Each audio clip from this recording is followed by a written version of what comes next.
The chamber was silent when Lucas, Grant walked to the center of the room, and every eye in the Galactic Council turned to watch him with expressions that ranged from boredom to outright contempt. He had been humanity's ambassador for 5 years now, and in that time he had watched the Council's attitude toward his species shift from cautious welcome to barely concealed hostility.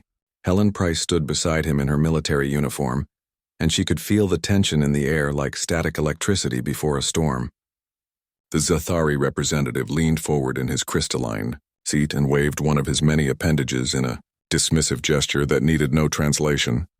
Your kind has become too ambitious for such a young species, and the Council has decided that humanity must accept limitations on your expansion and your research and your military capabilities. Lucas kept his face neutral even though anger burned in his chest like acid. For 300 years humanity had contributed to this galactic community, and they had shared medical breakthroughs that saved billions of lives across dozens of worlds. Human engineers had designed the shield technology that now protected every Council species from cosmic radiation, and human soldiers had fought and died defending Council space from the Void Swarm incursions. The gratitude had lasted barely a generation before fear and jealousy took its place. We have never sought dominance, and we have only asked for fair treatment and equal representation in matters that affect all species. The Council leader made a sound that might have been laughter in his species, and his translator rendered it as cold amusement. Fair treatment is what we decide it to be, and humanity will accept our terms or face sanctions that will cripple your colonies and your trade. Helen's hand moved to her sidearm by instinct, but Lucas caught her eye and shook his head slightly. This was not the time, and this was not the place. They had known this moment was coming for months, and the preparations were already in motion. The walk back to their shuttle was long and silent, and neither of them spoke until they were safely inside with the doors sealed. They have no idea what they just did, and Helen said it quietly but with absolute certainty. Lucas nodded and opened a secure channel to Earth, and within seconds President Daniel Wright's face appeared on the screen. His expression told them he had been watching the Council session. It is time, and the President said simply. Lucas took a deep breath and felt the weight of what they were about to do settle on his shoulders like a physical thing. Begin Project Exodus, and he confirmed. On Earth, the emergency meeting had already begun, and the room held the most important people in human civilization. Daniel sat at the head of the table with Admiral Kevin Torres on his right and Dr. Sophie Lane on his left. Sophie was the genius behind humanity's greatest secret and the quantum fold drive that could theoretically allow travel between galaxies. Next to her sat Patricia Moore, who ran the colonial administration and who would be responsible for evacuating every human settlement in Council space. The holographic display in the center of the table showed a map of human-occupied space, and there were 47 colony worlds and hundreds of stations and outposts scattered across this region of the galaxy. We cannot stay here, and Daniel began without preamble. The Council has made it clear they see us as a threat to be controlled rather than partners to be respected. Sophie stood and manipulated the hologram, and suddenly the view expanded to show the space between galaxies. Project Exodus has been theoretical until now, but with the resources we have been quietly gathering, we can make it real. The quantum fold drives can take us to the Andromeda Galaxy, and there are thousands of habitable worlds there and no hostile councils to answer to. Kevin leaned forward and studied the display with his strategist's eye. How long? And he asked. 5 years to retrofit our colony ships and transport vessels, and another 2 years to evacuate everyone and chart a safe course. And Sophie replied, We will need to move 40 billion people, and Patricia added, and her voice heavy with the magnitude of the task. 40 billion souls and all their possessions and all our technology and every piece of human culture we can transport. Kevin nodded slowly, in his military mind already working through the logistics. It will be the largest operation in human history, but we have no choice. The room fell, silent as everyone contemplated what they were about to attempt, and leaving an entire galaxy behind felt impossible, and yet staying felt like accepting slow death. Daniel looked around the table at each person in turn. We tell no one outside this room, and not yet, and the galaxy will learn what we are doing only when it is too late for them to stop us. Patricia pulled up another display, and this one showed evacuation schedules and resource requirements. We start with the outer colonies and work our way toward Earth, and we make it look like routine infrastructure upgrades and personnel. rotations, Sophie brought up technical specifications for the fold drives, and humanity had been advancing their technology in secret for decades and sharing only the most basic innovations with the Council. The quantum fold drive was beyond anything the other species possessed, and it could fold space itself and create a tunnel through the void between galaxies. The energy requirements are massive, and Sophie explained, but we have been building the necessary fusion cores at hidden facilities beyond the Kuiper Belt. Kevin studied the military implications and smiled grimly. When we leave, we take everything with us, and every ship and every weapon and every piece of advanced technology, and the Council will be left with only what we chose to share with them. Daniel stood and placed his palms flat on the table. Humanity has never bowed to tyrants, and we will not start now, and we gave the galaxy a chance for partnership, and they responded with chains. His voice grew stronger with each word. So we leave and we find a new home, and we build a civilization on our own terms where our children will never have to beg for the right to exist. The others stood as well, and there were no more questions and no more doubts. Project Exodus would begin immediately, and humanity would vanish from this galaxy like smoke in the wind. Lucas and Helen arrived back on Earth 12 hours later and went straight to the command center, where the evacuation was already beginning. On screens around the room, they could see colony worlds starting their carefully orchestrated departures, and cargo ships moving resources to hidden staging areas. Jake Morrison coordinated the evacuation of New Terra, and humanity's largest colony outside the Sol system. His team worked around the clock and moving people and equipment while maintaining the fiction that this was just routine maintenance. The Zathari surveillance drones watched everything, but they saw only what humanity wanted them to see. Deep in space beyond Neptune, the hidden shipyard hummed with activity, and Sophie Lane walked through the construction bays where the Ark fleet was taking shape. These massive vessels would carry millions of people each, and they were designed for the decades-long journey to Andromeda. Her chief engineer, Greg Foster, showed her the first completed quantum fold drive, and it glowed with barely contained power. One mistake and we could tear a hole in reality itself, and Greg said, but Sophie just smiled. Then we do not make mistakes, and she replied, the future of the human race depended on getting this right. The evacuation of New Terra happened so smoothly that even Jake Morrison was surprised, and his team had spent months planning every detail, but he had expected problems that never materialized. The colonists trusted their government, and when they were told about infrastructure upgrades and temporary relocations, they packed their belongings and boarded the transport ships without complaint. Amy Chen monitored the alien surveillance drones from her station, and she watched their patrol patterns with careful attention. The Zathari are getting suspicious, and she reported to Jake. Their drones are increasing their sweeps and asking for more detailed manifests. Jake studied the drone movements on his tactical display and made a quick decision. Start sending them falsified data and make it look like we are actually bringing more people in, rather than taking them out. Amy grinned and began crafting fake manifests that showed construction crews and engineers arriving to begin the supposed upgrade projects. The Zathari accepted the data without question, because they could not imagine humanity would attempt something as audacious as a complete evacuation. Their arrogance was humanity's greatest advantage, and the galaxy had spent 3 centuries underestimating the human capacity for long-term planning and coordinated action. Ryan Blake commanded the cargo hauler Horizon. Don and his ship made endless runs between colony worlds and the hidden staging areas at the galaxy's edge. His crew worked double and triple shifts, and they were exhausted but determined. Lisa Park, his navigator, plotted courses that avoided major shipping lanes and council inspection points. How many more runs? And she asked during one of their brief rest periods. Ryan checked the master schedule and sighed. Another 60 at least, and maybe more if the outer colonies need additional support.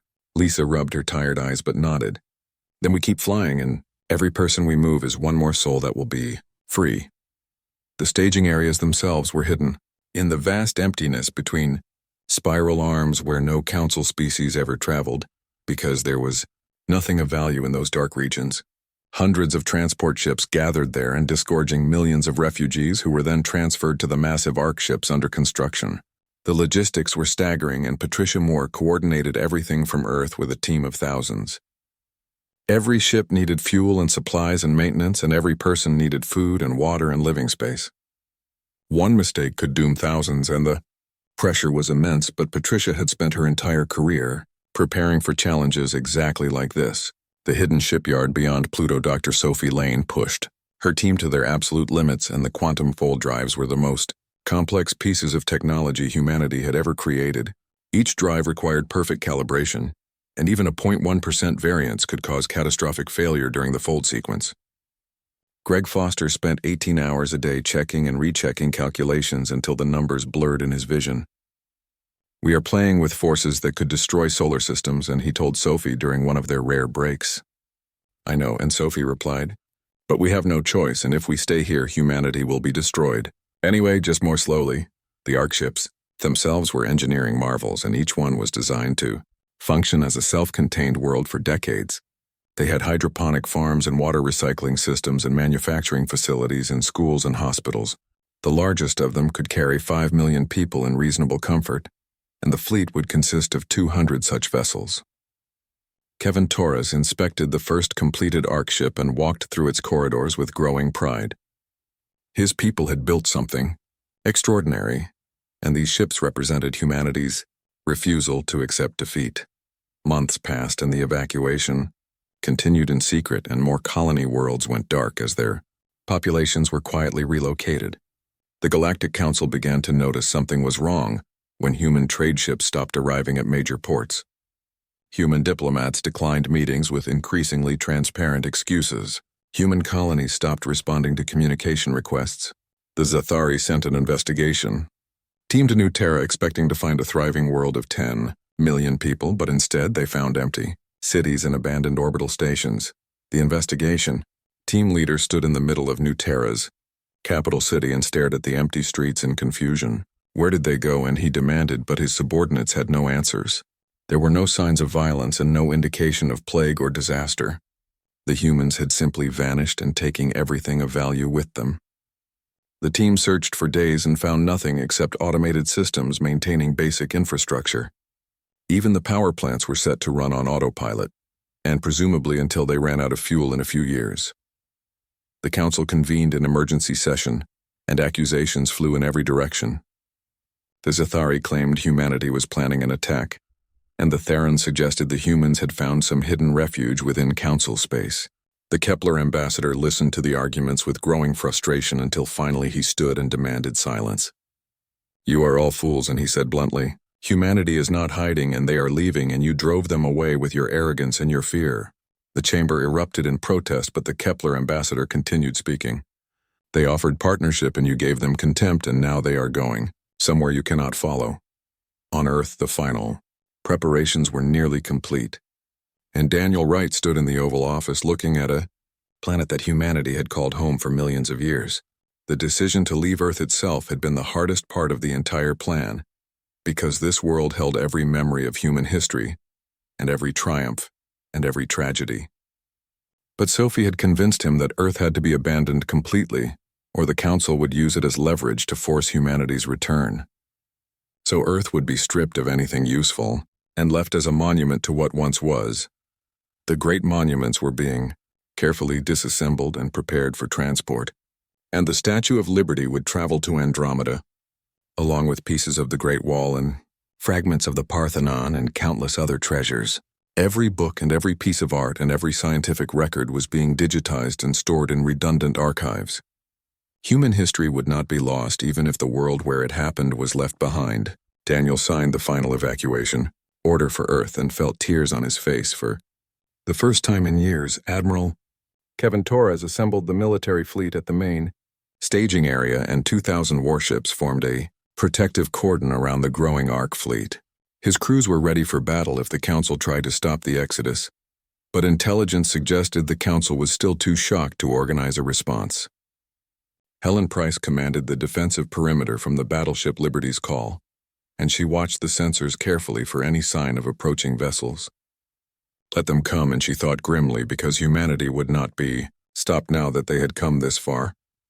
The quantum fold drives began their initial power-up sequences, and the energy readings were off the scale of anything the galaxy had seen before. Sophie monitored the startup from the lead ARC ship Genesis and watched as space-time itself began to respond to the massive forces being generated. The drives created localized distortions in reality, and bending the fabric of the universe in preparation for the fold sequence. It was beautiful and terrifying in equal measure, and Sophie felt a thrill of accomplishment despite the circumstances that had forced this achievement. Ryan Blake brought the Horizon Dawn in for its final run, and his ship was loaded with the last group of refugees from the outer colonies. His wife Nicole and daughter Emma were already aboard one of the ARC ships, and he would join them as soon as this last mission was complete.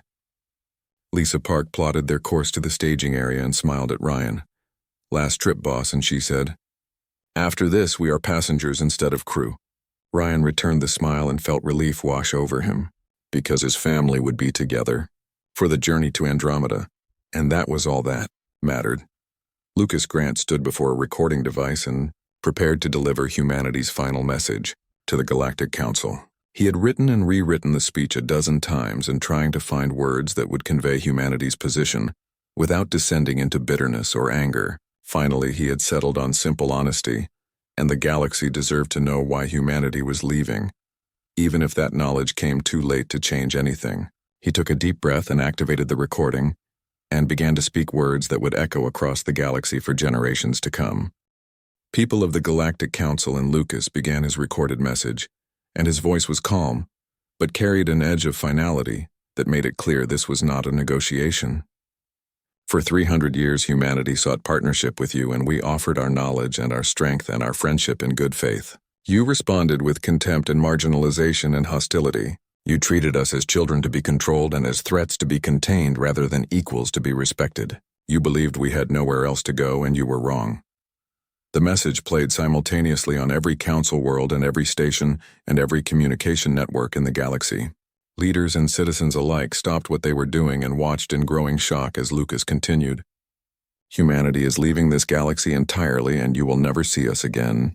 We take with us our technology and our knowledge and our innovations. Everything we shared with you was only a fraction of what we achieved, and you believed yourselves superior, but you were learning from us and not the other way around."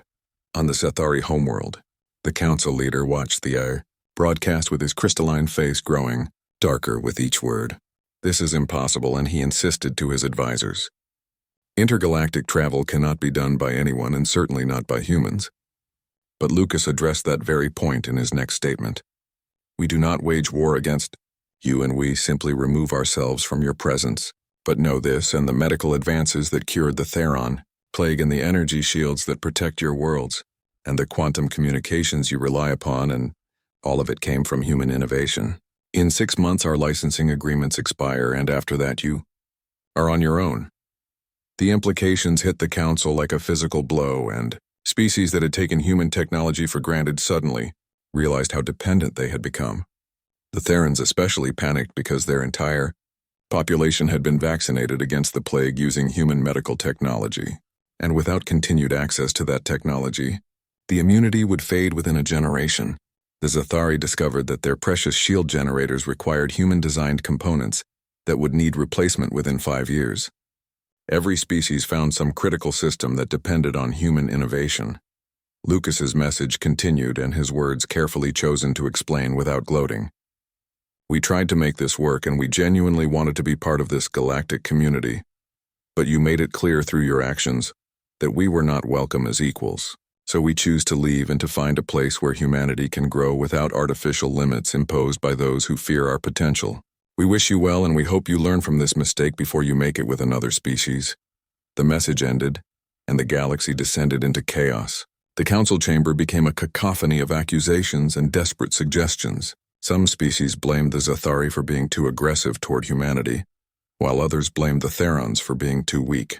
A few blamed humanity itself for being too ambitious and too proud to accept their assigned place in the galactic hierarchy. The Kepler ambassador sat quietly through all the arguments and finally stood to speak when the others had exhausted themselves. "You still do not understand," and he said, with a mixture of pity and contempt. "Humanity does not care what you think anymore, because they are leaving and they have already left, and by the time you finish arguing about whose fault this is, they will be beyond your reach forever." He looked around the chamber at the assembled representatives. "They offered you the stars and you handed them chains, and now you will live with the consequences of that choice. On Tyr. Earth, the final ships departed, and carrying the last humans who had remained to maintain essential systems. Daniel Wright stood in the empty White House and looked at the bare walls where paintings had hung for centuries. The building felt like a tomb, and he supposed that was appropriate because this world was dying now. He walked out to the waiting shuttle and took one last look at the sky he had known all his life before boarding and sealing the door behind him forever. The Ark fleet assembled, in perfect formation at the staging area, and 200 massive ships arranged themselves in a pattern that would maximize the efficiency of the quantum fold. Sophie Lane made final calculations from the Genesis, and her fingers flying across holographic displays. The fold drives were at 90% power and rising steadily. Greg Foster monitored the energy output and watched for any sign of instability. "Everything is nominal," and he reported, but his voice was tight with tension because they were about to attempt something no species in the known galaxy had ever achieved. Kevin Torres addressed the entire fleet from the Bridge of Liberty's call, and his words broadcast to every ship and every person in the Exodus. "Today we leave behind everything we knew and everyone who rejected us, but we carry with us something far more precious. We carry the human spirit and the determination to never surrender, and the knowledge that we deserve better than we were given. The journey ahead will be long and difficult, but at the end lies a new galaxy and new worlds, and a future built on our terms." Helen Price stood beside Kevin and felt pride surge through her chest. These ships represented the largest gathering of humans in history, and 40 billion people united in purpose and determination. The military escort formed up around the Ark fleet, and weapons powered but sensors showing no threats. The Council had finally sent ships to investigate, but they were still days away and would arrive to find nothing but empty space where humanity had been. Ryan Blake stood on the observation deck of the Ark ship New Horizon with his wife Nicole and their daughter Emma. The child was only 3 years old and too young to understand the magnitude of what was happening, but she would grow up knowing she had been part of humanity's greatest journey. Nicole held Emma close and watched through the viewport as Earth hung in the distance and a blue marble growing smaller by the minute. "Will she remember it?" and Nicole asked quietly. "We will make sure she does," and Ryan promised. "We will tell her about the world where humanity was born, and about blue skies and green oceans and all the wonders we are leaving behind. Emma will know where she came from even if she grows up among the stars of Andromeda." Nicole nodded and leaned against her husband and tried to memorize every detail of Earth's appearance because she knew she would never see it again. Jake Morrison coordinated the final security sweeps of the fleet perimeter, and his teams checking every ship to ensure no sabotage or infiltration had occurred. Amy Chen reported that all systems were secure and all personnel accounted for. The military was ready for the fold sequence, and every soldier understood their duty to protect the civilians during the crossing. Jake allowed himself a moment of satisfaction because they had pulled off the impossible and evacuated an entire species without the Council even realizing until it was too late. The quantum fold drives reached full power and reality itself began to shimmer around the Ark fleet. Space-time responded to the immense energy being generated, and visible distortions appeared like heat waves in the vacuum. The effect was beautiful and terrifying, and people throughout the fleet watched in awe as the laws of physics bent to human will. Sophie made the final calculations and confirmed the course to Andromeda. The fold would take them through the void between galaxies and a journey of 20 years inside the fold bubble while millions of years passed in normal space. Daniel Wright gave the order from Genesis, and his voice steady despite the emotion he felt. "All ships in initiate fold sequence, and we are going home to our new home." The drives engaged and the fold expanded outward from each ship, and the bubbles merging into one massive distortion. The Ark fleet began to slip out of normal space and fading from the view of any observers. The transition took exactly 30 seconds, and then the fleet vanished completely, as if erased from existence.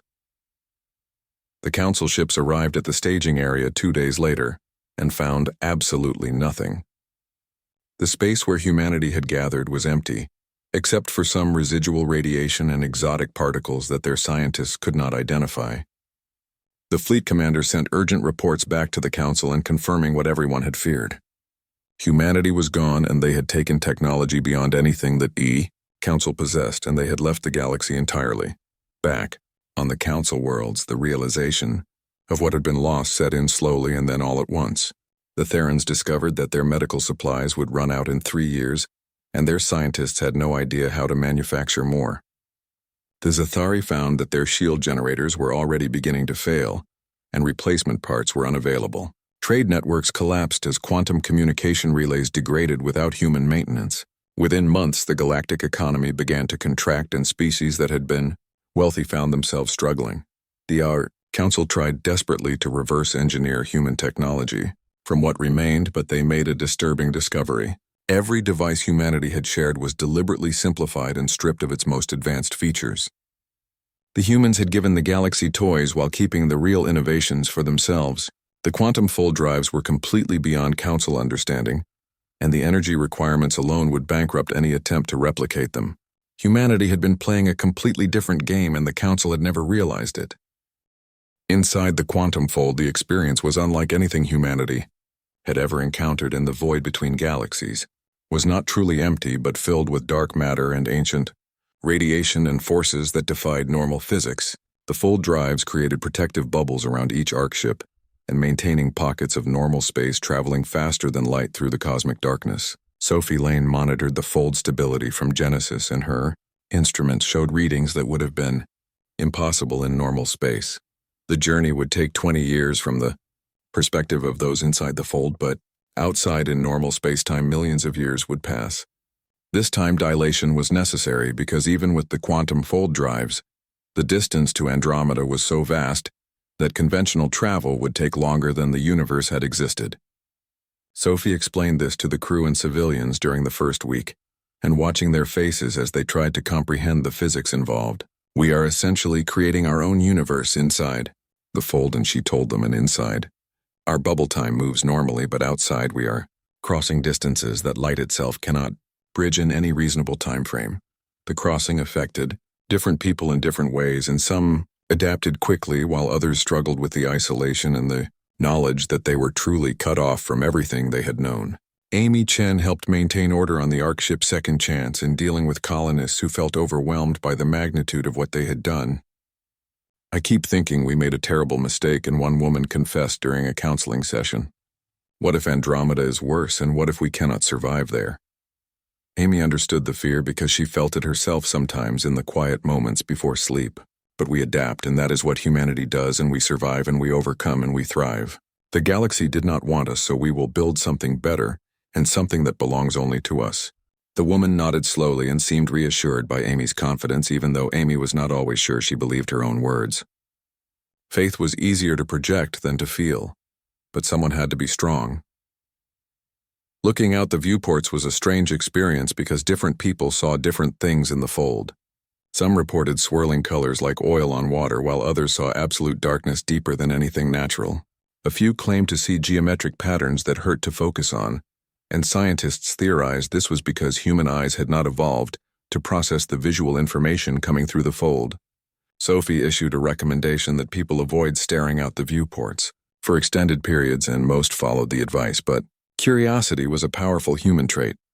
Ryan Blake ran regular drills with his crew on New Horizon and keeping everyone sharp despite the monotony of the crossing. There were no external threats here in the void, and no pirates or hostile aliens or natural disasters.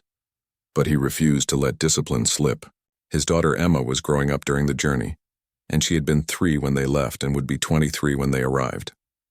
An entire generation would come of age knowing only the ships and never having felt gravity except from the artificial kind or stood under an open sky. "Tell me about Earth again," Dad and Emma asked during one family dinner when she was 7. Ryan smiled because she never tired of this story. Earth was a blue marble in the darkness and a world of endless wonders. There were places where water fell from the sky in drops we called rain, and other places where it never fell at all, and the ground was nothing but sand for thousands of miles. Emma's eyes went wide because water falling from the sky sounded like magic to a child who had only known recycled ship water. Life aboard the Ark. Fleet settled into routines as months became years, and children were born and educated in schools that taught both human history and the sciences they would need for their new lives. Engineers maintained the ships, and farmers tended hydroponic bays, and soldiers trained for threats they might face in Andromeda. Every person had a role and a purpose, and the sense of shared mission kept morale high even during difficult periods. President Daniel Wright had stepped down after 2 years and allowing younger leadership to guide humanity through the crossing. Governor Sarah Thompson took over, and she was only 40 when elected. and represented the generation that would actually build the new civilization in Andromeda. She walked the corridors of Genesis regularly, and speaking with families and hearing their hopes and fears and concerns. "Do you think they miss us?" and a teenager asked her during one such visit. Sarah considered the question carefully before answering. "I think they regret what they lost, but missing us and valuing us are different things, and they had their chance to treat us with respect, and they chose contempt instead." The teenager nodded thoughtfully and seemed satisfied with that answer. Sarah continued her rounds and made mental notes of issues that needed addressing and problems that could become serious if left unattended. Leadership in the fold required constant vigilance because small problems could escalate quickly in the confined environment. Back in the Milky Way, the consequences of humanity's departure had become catastrophic, and the Theron plague returned within 2 years when the vaccine stopped working.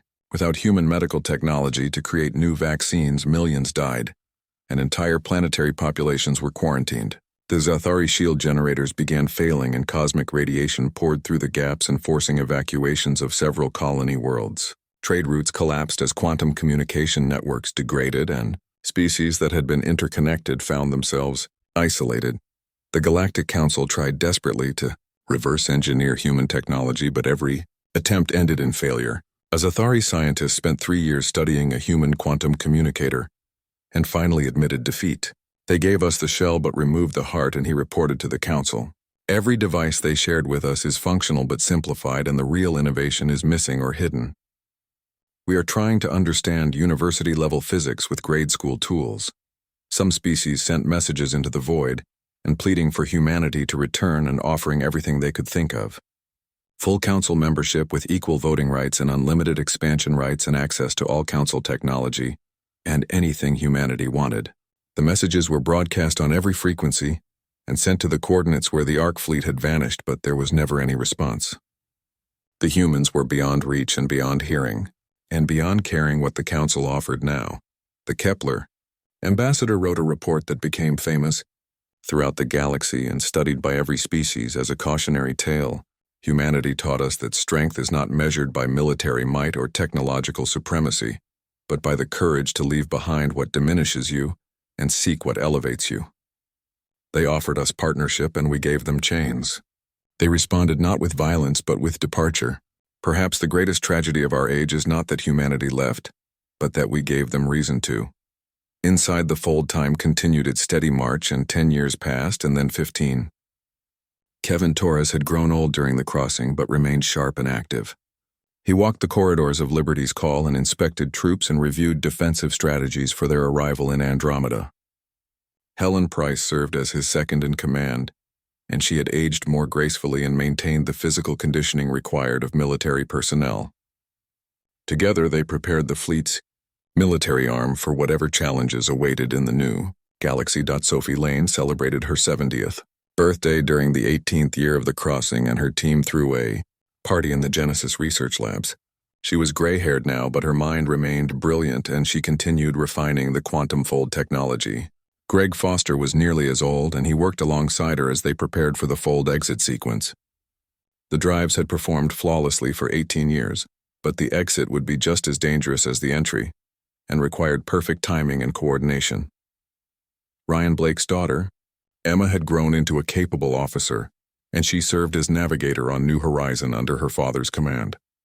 She had spent her entire adult life preparing for the arrival in Andromeda and studying astrogation and xenobiology and first contact protocols. Nicole watched their daughter with pride mixed with sadness because Emma had never known Earth except through stories and holographic recreations. She was a child of the fold, and soon she would be a citizen of Andromeda. Jake Morrison had been promoted to general during the crossing, and he commanded the ground forces that would secure the first landing sites. Amy Chen served as his chief of staff, and together they had trained thousands of soldiers for the colonization effort. The military's role would be critical in the early days and establishing safe perimeters and defending against any threats while the civilians built their new homes.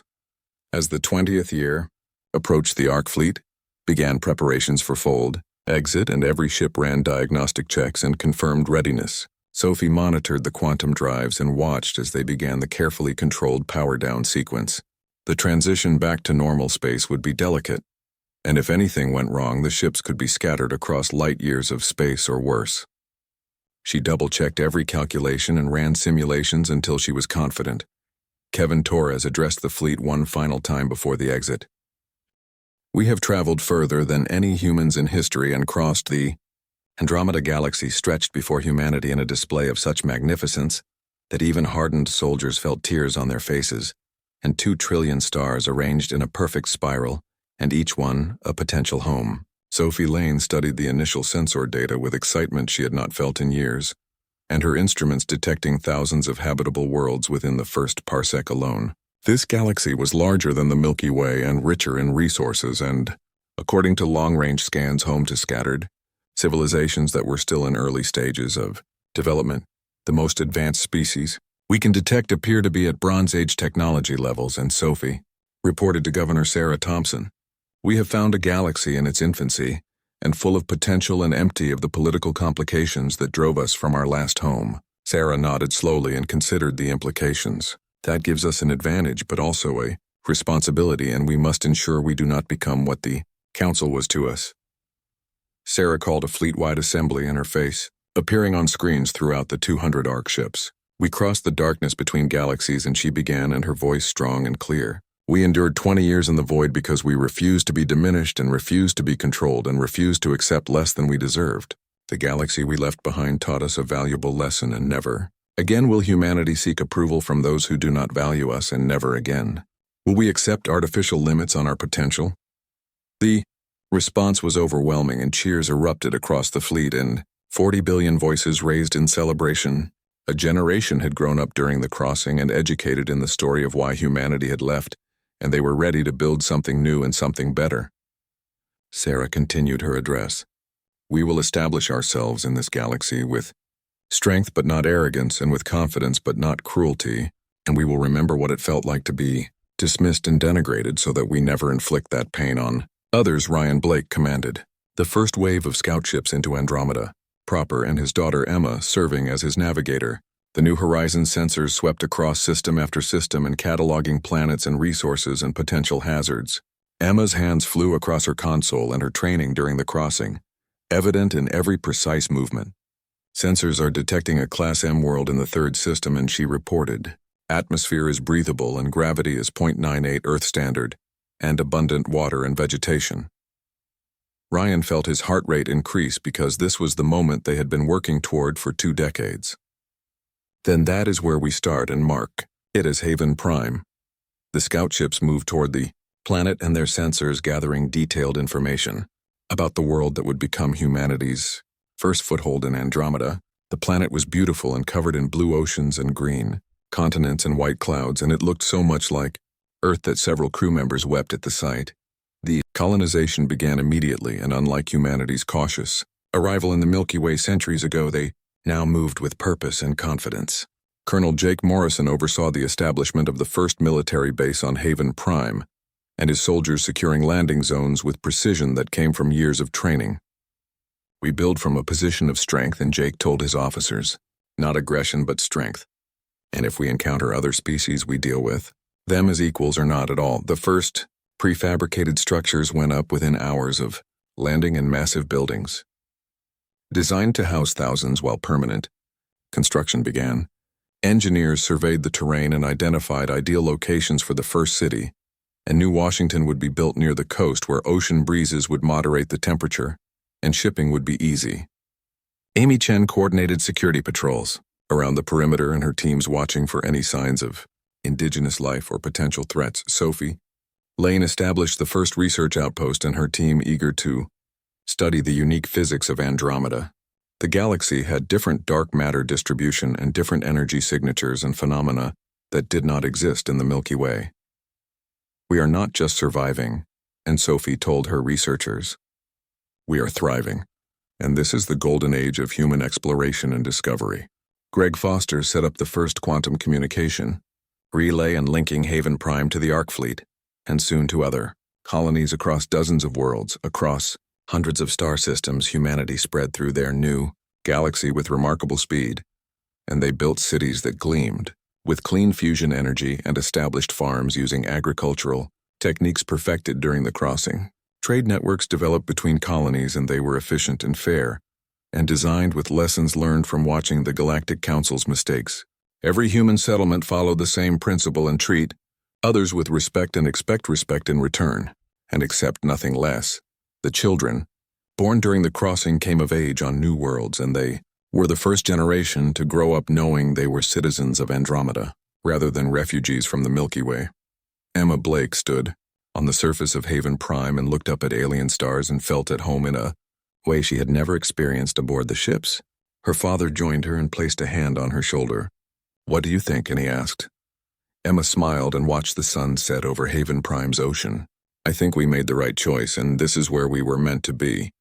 Ryan nodded in agreement and remembered the decision 20 years ago to leave everything behind. They had given up worlds and history and connections to the past, but gained something far more valuable in the freedom to determine their own future without interference or judgment. Years became decades in the first generation of Andromeda. Children grew up and had children of their own. Haven Prime evolved from a frontier settlement into a thriving world of millions, and dozens of other colonies followed similar trajectories. Humanity established universities and research centers and cultural institutions, and they built a civilization that honored their past while embracing their future. Every child learned the history of the Exodus and the story of a species that refused to be broken. Admiral Kevin Torres passed away peacefully at age 107, and his funeral attended by hundreds of thousands who came to honor the man who had guided the military through humanity's greatest journey. Helen Price delivered the eulogy and spoke of Kevin's unwavering dedication to protecting humanity and his vision for a military that served rather than controlled. His legacy would live on in every soldier who defended human space in Andromeda. Ryan Blake retired from active service and settled permanently on Haven Prime with Nicole. Their daughter Emma took command of her own exploration ship and continued pushing into the unknown regions of Andromeda and mapping new systems and discovering new worlds. "Do you ever wonder what happened to them?" and Nicole asked one evening as they watched the sunset. "The species we left behind." Ryan considered the question honestly. "Sometimes, but we gave them every chance to treat us with respect, and they made their choice and we made ours." Nicole nodded and leaned against him and watched the alien sun paint the sky in shades of purple and orange. "No regrets?" and she asked. "None," and Ryan replied firmly. "Humanity is better off here, and we answer to no one but ourselves, and we build our future on our own terms, and that is worth everything we left behind." Governor Sarah Thompson served 3 terms before stepping down, and by then humanity had established settlements on over 300 worlds. Her successor, Governor Marcus Webb, continued her policies of respectful expansion and careful stewardship of their new home. The Andromeda Colonial Assembly had grown to represent 50 worlds and delegates, gathering to discuss their growing civilization and debate the best paths forward. "We have achieved in decades what took centuries in the Milky Way," and Sarah told the Assembly during her farewell address. "We have built a society based on mutual respect and innovation, and the fundamental belief that humanity's potential is unlimited. We are no longer refugees or exiles, and we are the architects of a new galactic order, and we determine our own destiny." The Assembly rose in standing ovation and recognition of everything she had accomplished. In the Milky Way, the Galactic Council struggled with the continuing collapse of their civilization, and without human technology, many species faced extinction. Wars broke out over dwindling resources, and the unity that had once defined the Council shattered into competing factions. The Therans lost billions to the returning plague, and the Zathari were forced to abandon several core worlds when shield generators failed completely. Some species tried to develop their own versions of human technology, but the gap was too large and the knowledge too advanced. A Zathari research team spent 15 years trying to recreate the quantum fold drive, and finally concluded it was impossible with their understanding of physics. "The humans were not just ahead of us," and the team leader reported. "They were operating on a completely different level, and we mistook their restraint for limitation and their patience for weakness." In the Council archives, they kept records of humanity and studies of the species that had walked away from everything to preserve their dignity and freedom. Some species viewed these records with anger, and others with regret, and a few with grudging admiration. The Kepler ambassador, the Void,